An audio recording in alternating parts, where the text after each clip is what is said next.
Okay, let's go ahead and get started. Welcome everyone to our Learning Curve series. My name is Peter Wagner. I'm the Director of Marketing here at Act 2. This is a session we have once every month where we cover Intacct best practices for churches and faith-based organizations. Today's session focuses on shortcuts, tips and tricks, and ease of use best practices in Intacct. Let me give a quick introduction of our presenters today. We have Tammy Bunting, who is the Director of Not-for-Profit Services here at Act 2. And we've also got Glenn Strack on the line presenting. He is a Professional Services Manager at Act 2 and has done many church implementations of Intacct. I'm going to get us going quickly. We have a pretty packed agenda today. First off, thank everybody so much for joining us, and many thanks to our panelists for being here today. Let me get some housekeeping items out of the way. You can type in questions during the webinar in the question box in the GoToWebinar panel on the right of your screen. We will try to get them all answered during the session. For any questions we don't have time to answer, we will follow up with you afterwards.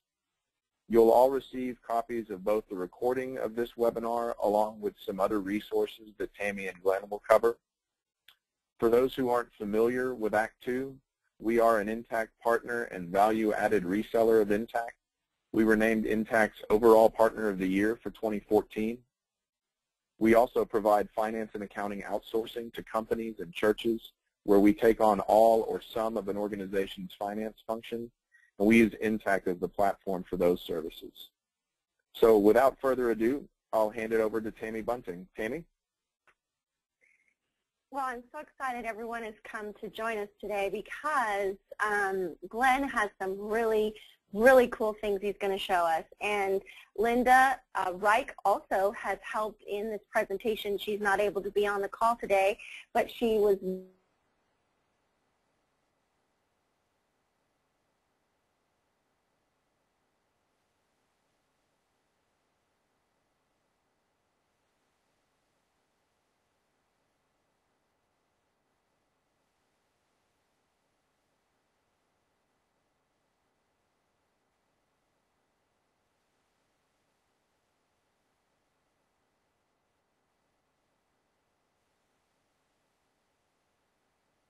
I want to make sure we get this recorded, so for future reference, we will all be able to look and see what Glenn showed us. We do have it going, Tammy. Thank you. Sorry, I had you on mute. All right. That's okay. Great. So Glenn, I should have passed it off to you, and we should be able to see your screen soon. I don't think it's been passed off to me yet. Okay. Hang on. With the audio, okay. Temporary and okay. Here we go. Wait, I'm not making Peter. Making Glenn.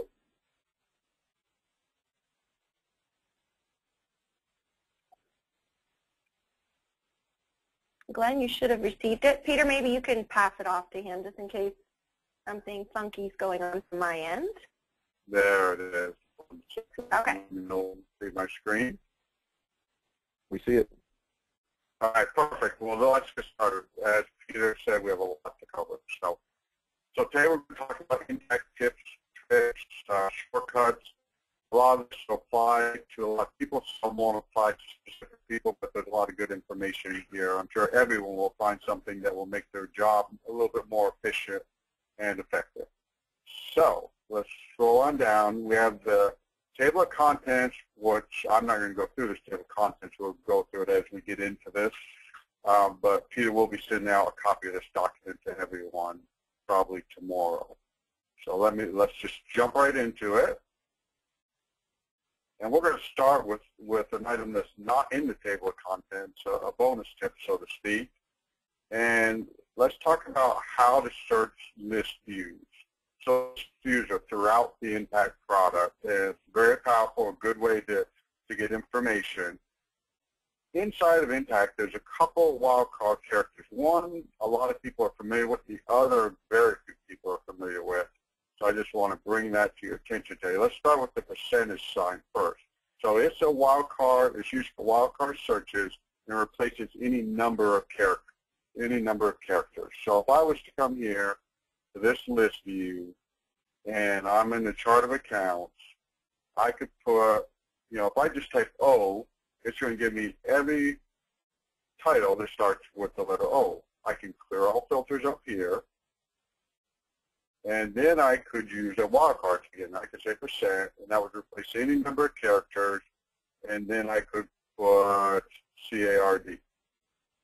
And any, in this case is only one, but any title that has the word card anywhere in it would show up. I'm going to clear that filter. Now let me just show you a couple of examples I did earlier on my document. So I took count numbers, and I said it's going to start with a C. It's going to have any number of characters, and then it's going to have another C somewhere else in that title. So in this case, credit card receivable came up, construction and product came up, and curriculum and resources.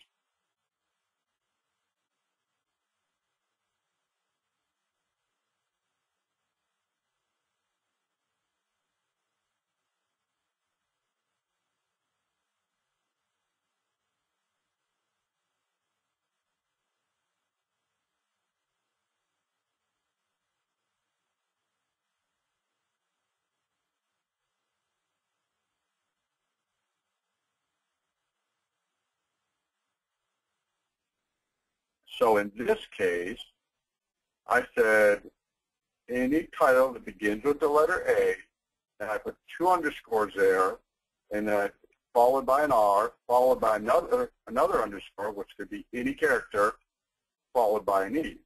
So in this case, it brought the word accrued each time it showed up, or each time the title started with the word accrued, where the A, 2 characters, the R, a character, and then an E.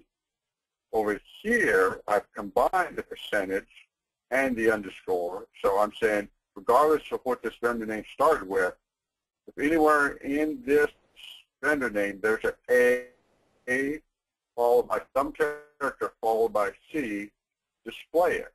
So in this case, we have Visa credit card with the A space C, and member insurance with an A and C. So powerful tools for your searching. And one more thing, that since we're talking about list views, I just want to bring this up really quick. In a list view, in all list views, when you're typing in search information, you hit go. First of all, the quick way to clear is just clear all filter. But there's another search tool in here called advanced filters. So you can pick any column and choose an operator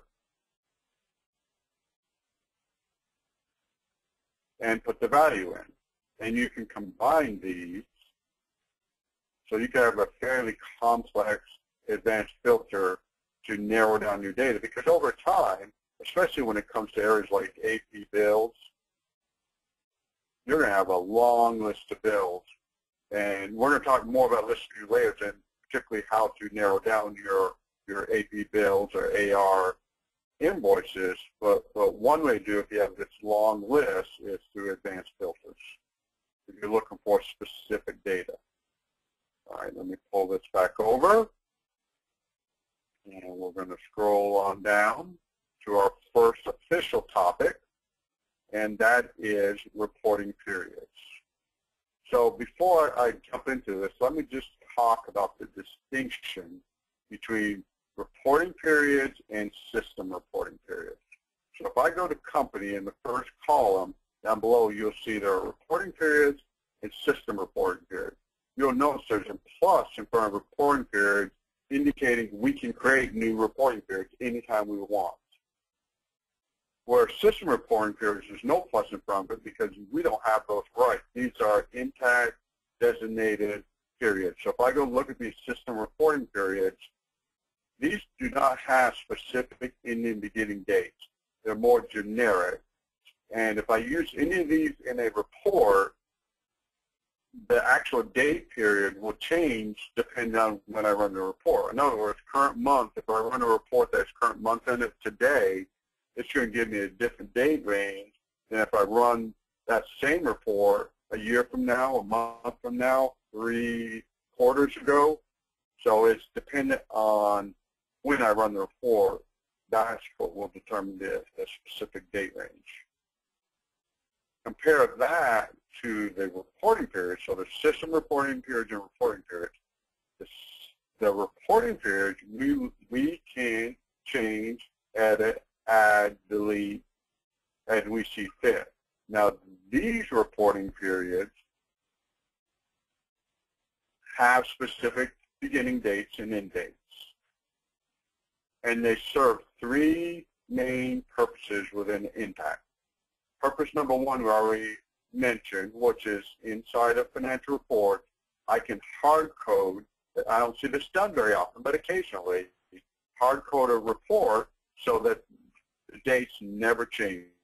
Where I see this occasionally is year-end reports, and an organization may want to say, well, I'm always going to have this for the year ended 12/31/2014, and then every year I'm going to create this new set of reports. So depending on the organization, that may be needed or may not be needed, but you have that ability. The second purpose of the reporting periods is for budget purposes. So any of these reporting periods that have the check mark or budgetable equal to true, those periods can be used in budgets. Now I want to give you a little tip. I don't have my document, and that is that if a period is budgetable, you cannot have an overlapping budgetable period. So in other words, I could have October 2014 as part of my budget because it's marked as budgetable. But I cannot also have the individual weeks inside of October 2014 and have them marked as budgetable. On the other hand, I can create the individual weeks in October 2014 just as long as they're not marked as budgetable. So I could use those individual weeks inside of a financial report, but any budgetable periods cannot overlap. Third purpose of the reporting periods is to open and close your books. So simply stated, and I believe most everyone's familiar with this, under General Ledger, I can open or close my books. If I come in here and I want to show open books, in this case, I can come in here, and this will allow me also to open and close the subledgers, which I could go to those individual subledgers and do the same thing. So those are three purposes of the reporting periods. Now, let's say we get to budget time, and we don't have the 2015 budgetable period or reporting periods created. How do we create those? Well, there is a hard way to do that, and there is an easy way to do that. So the hard way would be to take these reporting periods. Well, first of all, I could come here and company, Diff Plus, create a reporting period, and continue to create them until they're all done. The second way to do it, which is slightly easier, would be to export my list of existing periods. And actually, I would narrow this down, so say anything that ends with 2014 or anything where budgetable is equal to true. And hit go. So that way I'm only downloading budgetable periods. But the point is the same, that you create your list, you export it, you make changes for the new year, and then you turn around and import it back into Intacct. So that's the second way. Now there is a third way. So I'm going to clear my filters, and this is the easiest way, which right now you can see I have periods going through 2014. I'll prove that by sorting my list view by end date, and ends 12/31/2014. Now I'm going to go to Company, and then Open Setup, Company Setup Checklist. If I scroll down to the area, you'll see right above Budgets, there is Reporting Periods. And this is where I would come to get a template for the reporting periods if I wanted to import them myself. I can view them from here. I can import the reporting periods from here. I can create them one at a time. But the real nice feature in here is I can create a default for the reporting periods. So I'm going to do that now. because I'm far enough, well into 2015. I should go, the default should create the reporting periods for 2015, and I believe for 2016 also. So I'm going to click default, and you're going to see a message pop up that says default reporting periods will be created, and just give you a warning about what's going to happen. There's very low risk in this, and I'm going to hit create, and successfully created. I'm going to hit done, and we're going to go back to company, and we're going to go to reporting periods, and we should see the new periods going through December 2016. So this works. The system knows if you have a standard fiscal year or a non-standard fiscal year started in July, it would create the period accordingly. So I'm going to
concerned about that. There's a couple of these that can be very helpful, like prior year through the current month. Well, that one's, I could activate that, or prior year through the current month. A couple of these can, in the right organization, the right situation, can be very important to have and save some effort in creating reports. Now, here's a couple that I believe should always be active, and especially this inception to date and inception to current month.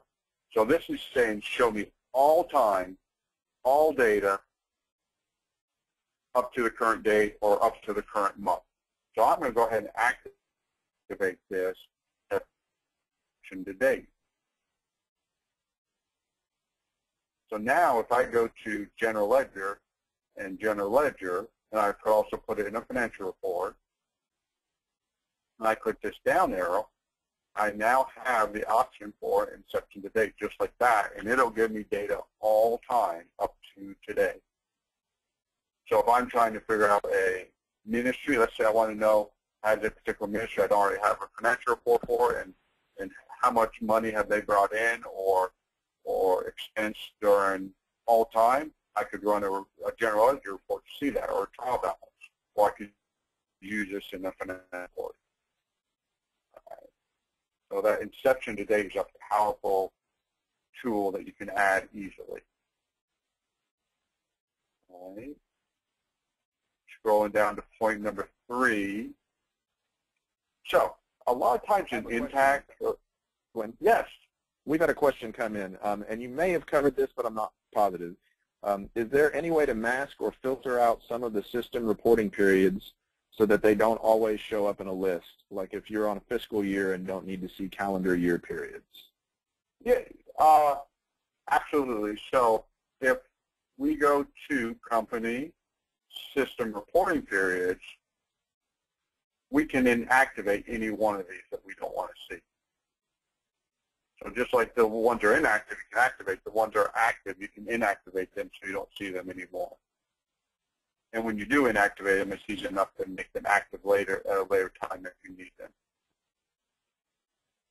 There's just a couple that you cannot, and one is current month.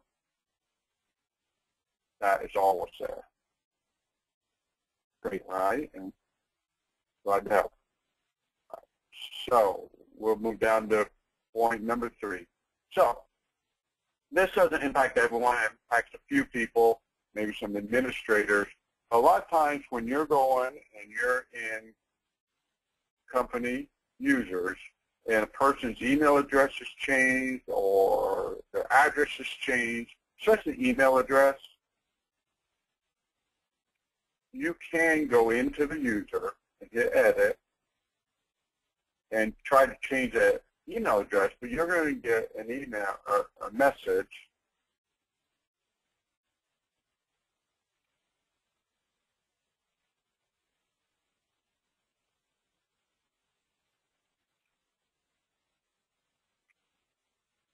that it doesn't match the contact.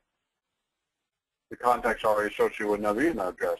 So the process would be to go to company, find it, know what that contact is, then go to, so the contact is Strack, Colin, Glenn, and then I have to go to company contacts, update the email address there, then come back to the user and update the email address here.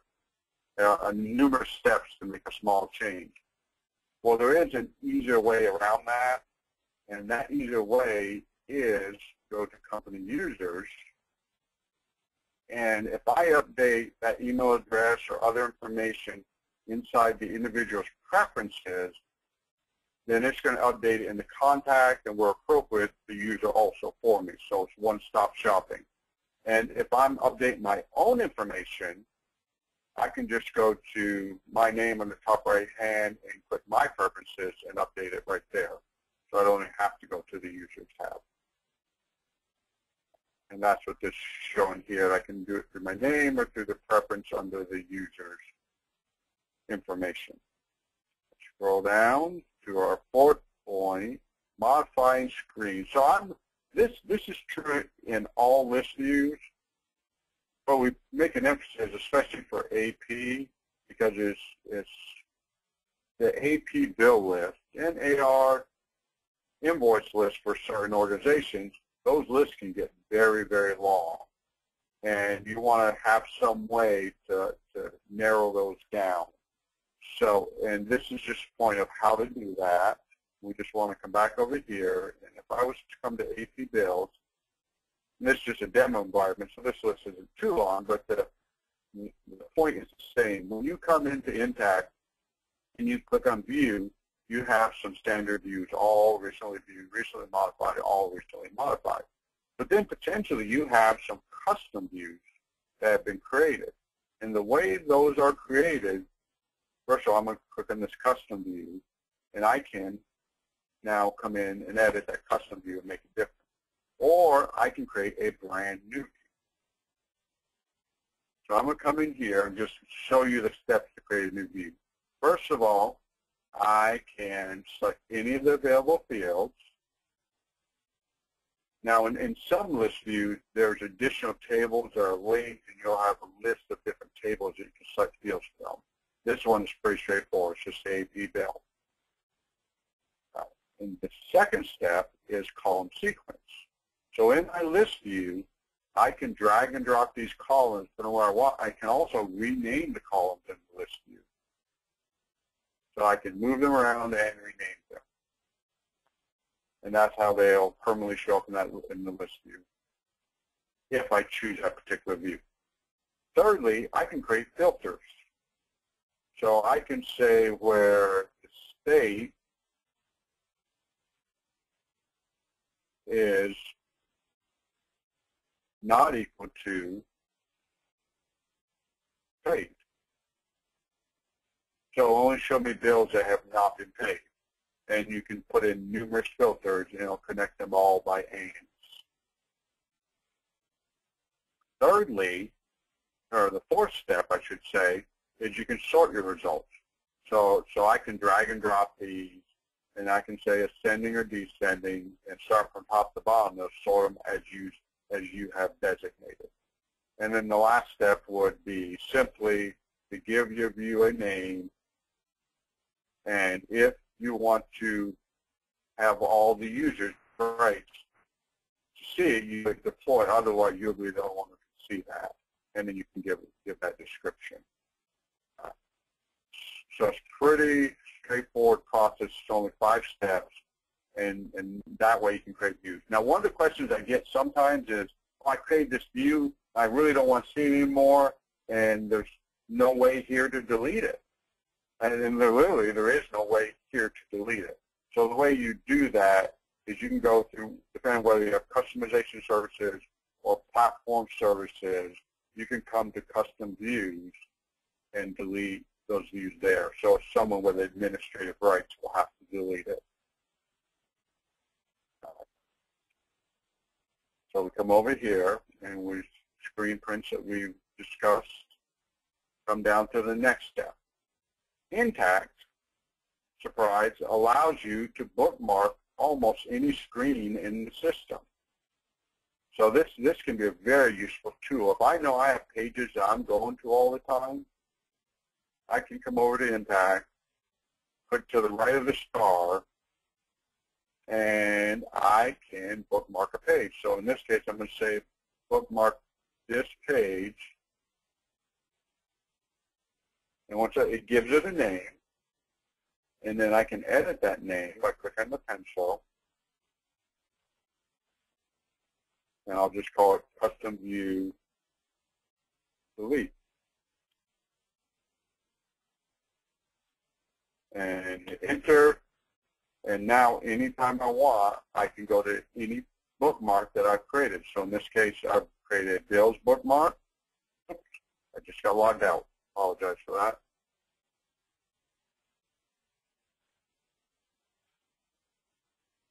There we go.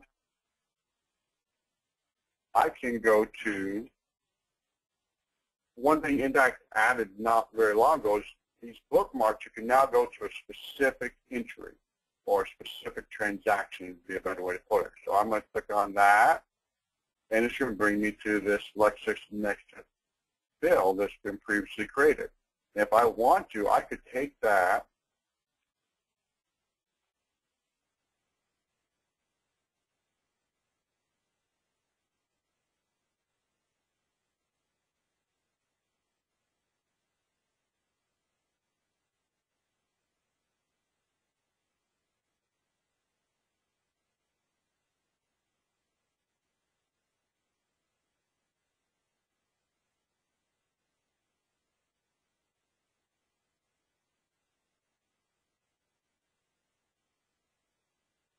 I also want to point out there is a great search tool in Intacct also, where I can do a search and I can specify where I want to see. And if I say, oops, all types, and I just say credit, in a fairly short time, that's going to bring up any place in the system where it finds the word credit. I'll come back to that in just a second. And we will scroll on down. And let me just show you what we found before we move on. So I found bills with the word credit. I found AP posted payments with the word credit, contacts with the word credit, funds transferred, accounts, et cetera, et cetera, et cetera. So it's a good way to find information inside of Intacct. Just by click on this star and put in search, and you can narrow it down. You've got advanced search if you want. It's a powerful tool. All right, next.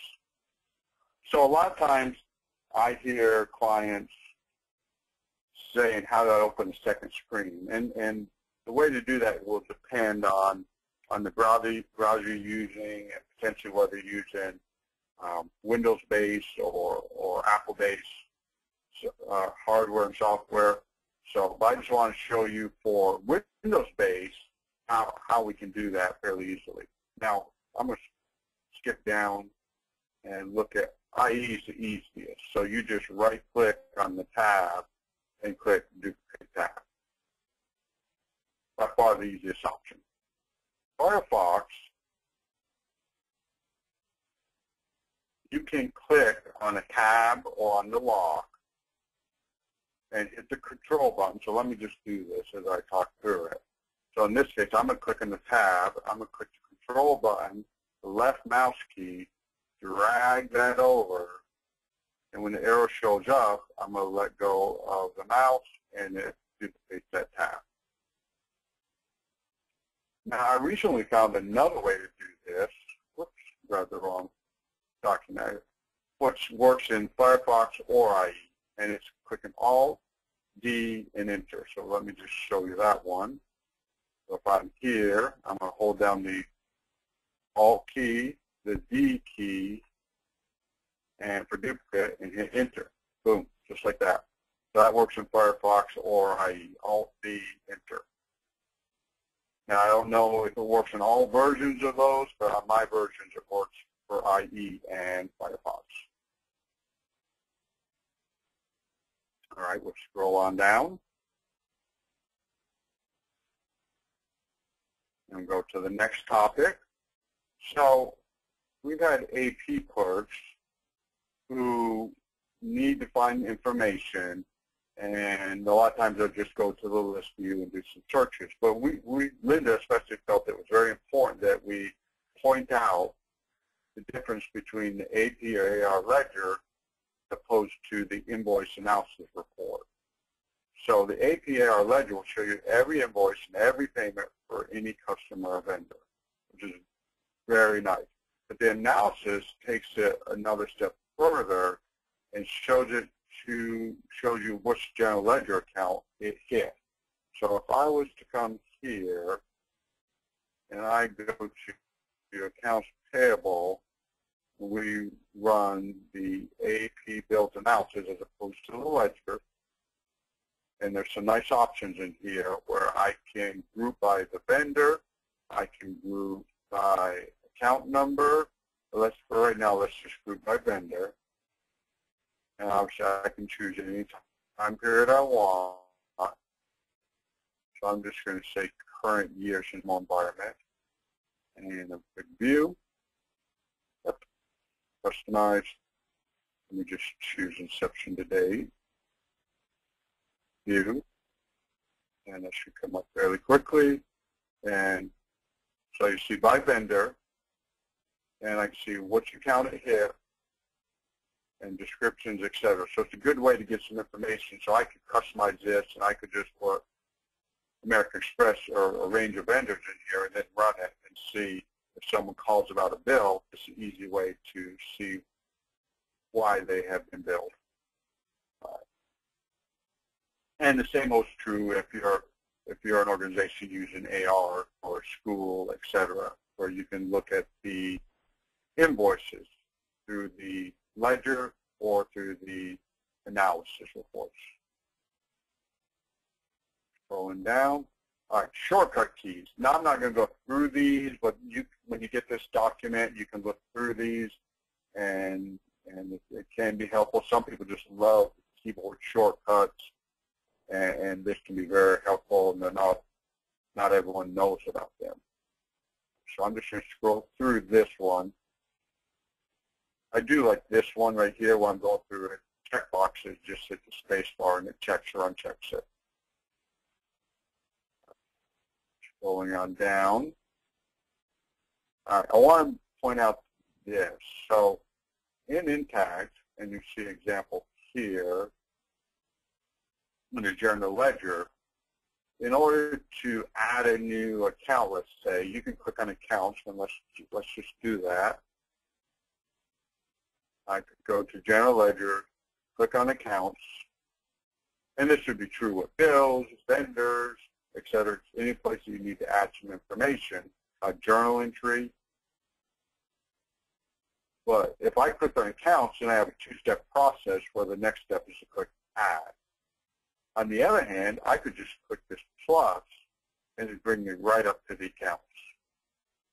And it's really the same idea in a lot of areas. Like if I want to put a new journal entry, I could just click the plus. This saves numerous keystrokes as opposed to hitting journal entry and click view transactions and then click add. Or here I can just add it directly.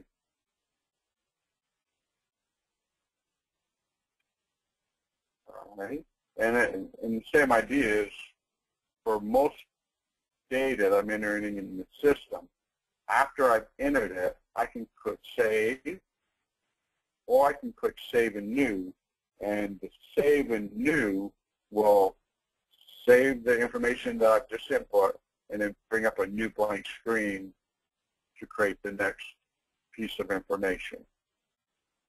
Also, if a lot of times when I'm creating data inside of Intacct, and this is especially true with account groups, but and also with accounts. So if I'm in Intacct and I want to create another bank account, let's say, I always find this best to edit or view an existing one that already has the account type and the normal balance and the category. And almost everything's set that I want. I just hit duplicate, and then I could just give it a new number, give it a new name,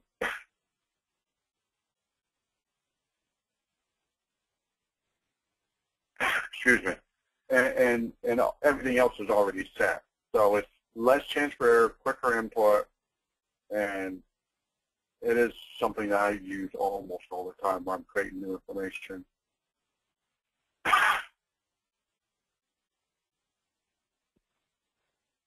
All right, so scrolling on down.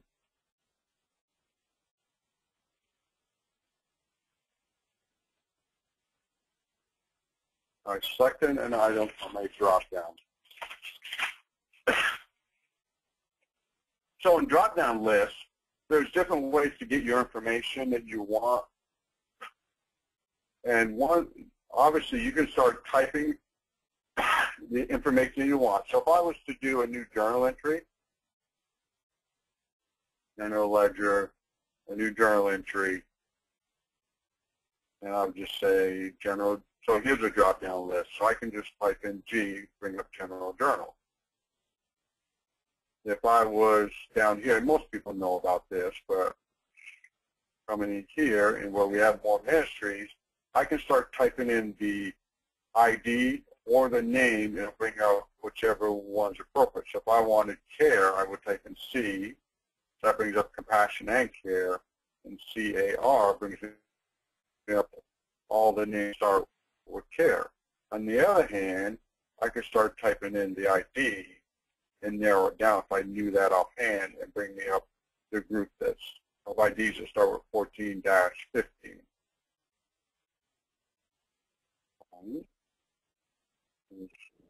Now there's some other little tips in here that you can read over, but those are the main two that I do. All right, if I come down to add an item to a drop-down list. Okay, so in this case, let's say I'm in an AP bill, and I want to add a new vendor. If I have the rights to do that, and I'm putting in the bill,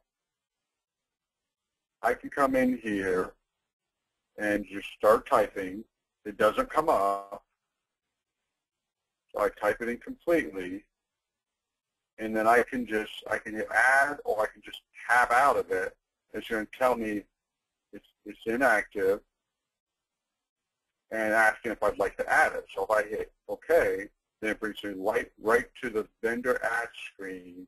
I can add that information and save it, and now put that name inside the vendor, and I can continue creating the AP bill.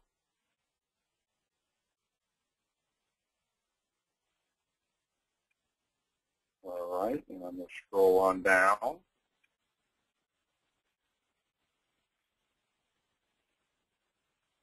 Okay, tips for entering dates. I use this a lot.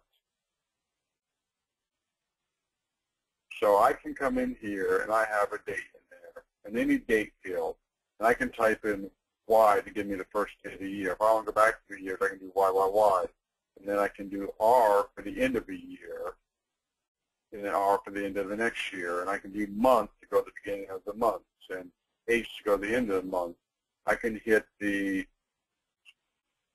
plus to move ahead one day at a time, or minus to move back one day at a time. So a lot of times it's quicker just to use these shortcut keys to get to the beginning or the end of a week, month, year, and then move ahead 1 or 2 days. See if there's, scroll on down.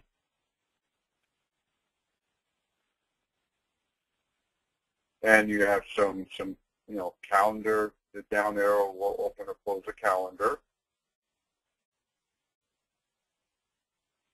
Oh, the one I missed, well, a lot of times it's on this already, but if I want to get the current date, I just hit T for today. And scroll on down and go to the next set of calendar information. So there's ways I can just, by putting in a number, it'll give me the same month. So if I come here and I put 5, then /5,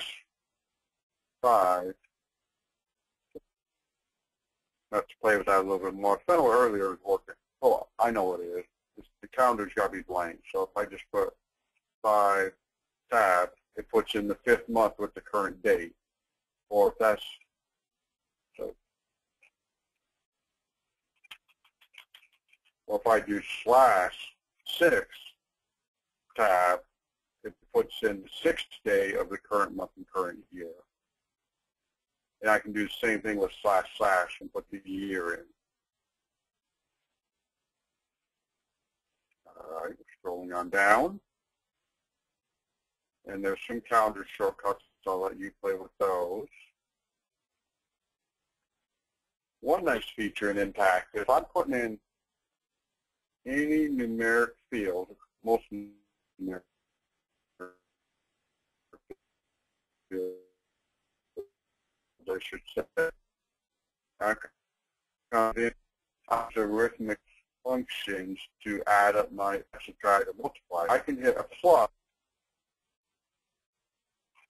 and bring up a calculator tape, and I can say 56 plus 763 plus 90, and hit enter, and it will add them up for me and put it in there. Now, it does not save that calculator tape, but it's just a quick way to add up some numbers and get your amount in the system. And it doesn't matter if I'm doing multiplication, it'll do the same thing. And I could say 5 times 20, enter. I didn't hit the right key there. But I can do addition, subtraction, division, multiplication, and filled out the field. I should have equal to put in the number. All right. In Intacct, you can have one-time customers and vendors. So the purpose of this, it doesn't serve a lot of purposes except for the fact that, number one, if I have a one-time vendor, I don't want to see them all the time. So I can mark that vendor as one time, but I will still be able to use them in the future. Just like an inactive vendor, you can come in and click on show and include inactive. Well, I can also click on include one time, be that customers in AR or vendors in AP. So creating a vendor, I know that I'm almost probably never going to use them again. I can just click this one-time box, and then they will show up on my list of vendors, and that just keeps that drop-down list a whole lot shorter. But they're still available for a later time if I need them. All right, so I'm going to scroll down. I think that's it for our table of contents, but I have a couple more bonus tips here. For some users, especially with AP, I'm going to click over here. If I come down here, there's an overview tab, and I can get the same place, and this is true on, I believe, on most of these tabs, most of the functional areas inside of Intacct.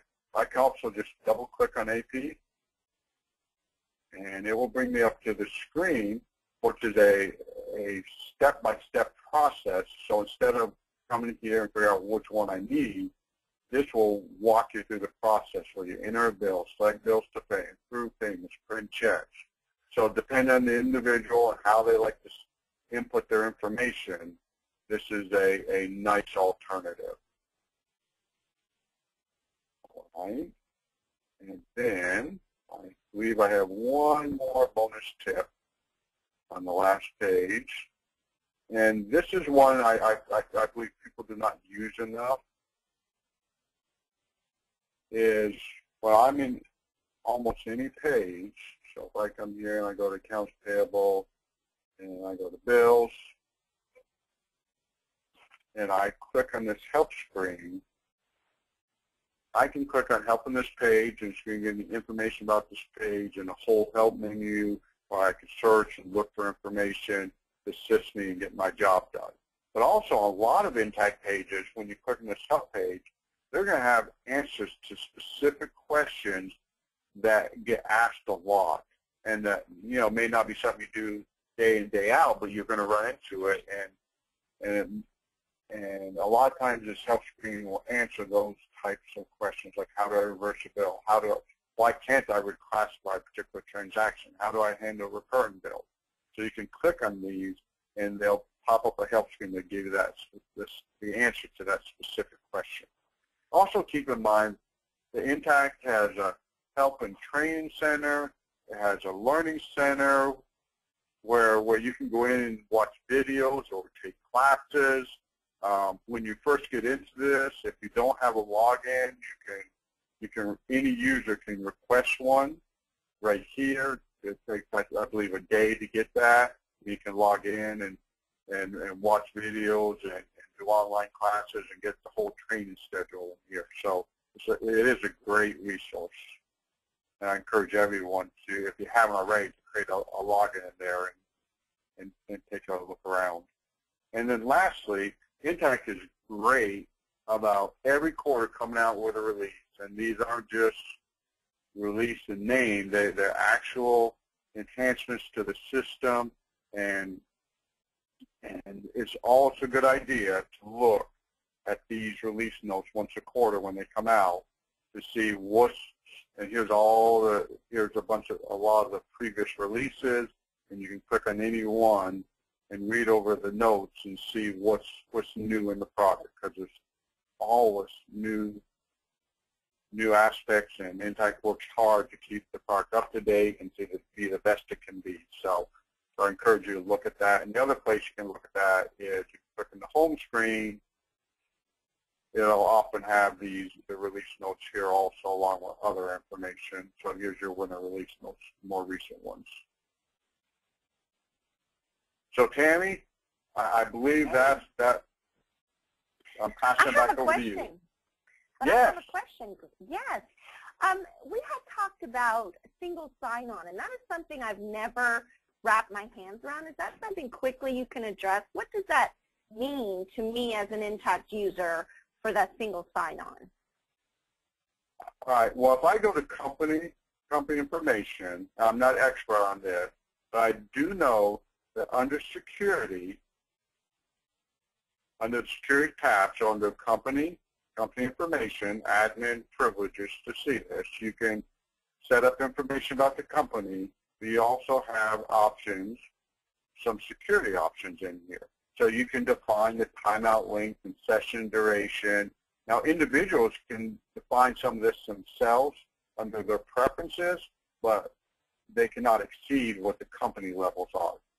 But if I scroll down, you know, we have some password options, enable verification at sign-in. And Intacct's a big believer in this, and I'm a big believer in this, that this should be turned on, because that way, every time I log into my computer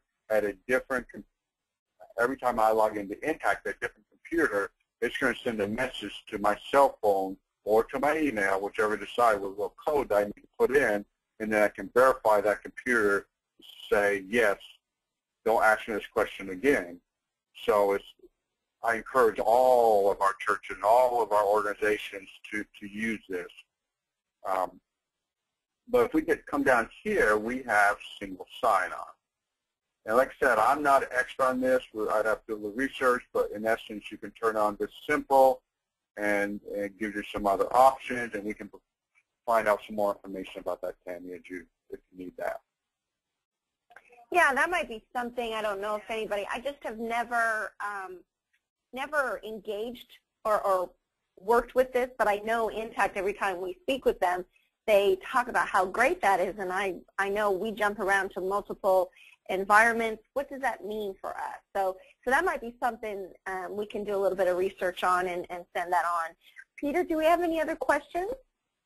Yeah, we do have one more question. What's the best way to recommend product enhancements or report errors? Can you guys send us to the best way to do that?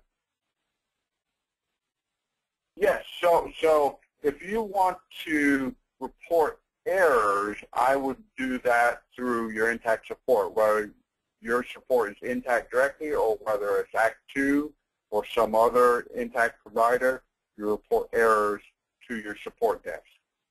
Now, to recommend enhancements, once again, it just depends. If some organizations have access to and I believe you can do this, once you create a Learning Center login, I believe you have the ability to submit enhancement requests directly to a portal, and Intacct reviews those, and a lot of the enhancements that Intacct creates come from those suggestions, and people can vote on those suggestions, and the more votes they get, the more likely that will be implemented on a future release. So what we can do for that, Peter, is I know there's instructions on how to tell customers to go in and vote for a product enhancement. So let's just, Glenn and I will add that to the information that you're going to send out to everyone. Okay, that sounds great. All right, just making a note of that. All right, well, that was fabulous. That was just fabulous. So what we've got is we've got a recording of this webinar, plus you'll have the screenshots that Glenn sent. But at any time, we definitely want to welcome you to contact us at the Learning Curve at act2.com. But Peter, you've got a couple of things you want to mention to us today as well. Yes, Tammy, I do. I'm actually going to give you control back. There we are. So I would like to briefly mention the Act 2 customer referral program.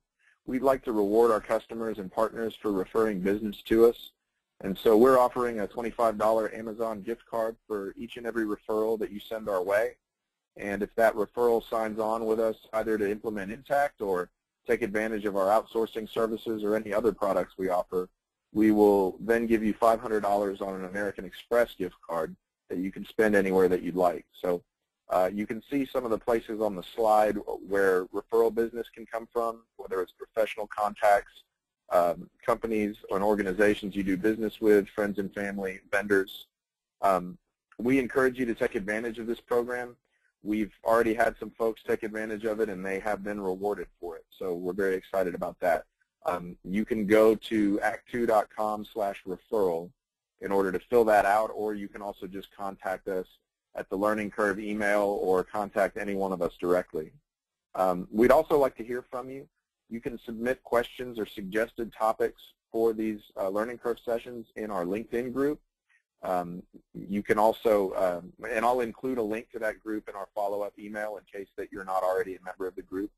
You can also email those questions and topics to learningcurve@act2.com, or you can visit us at our website and navigate to the Learning Curve page, which is under the About Us section on our website, and it's also under the Financial Management Software section.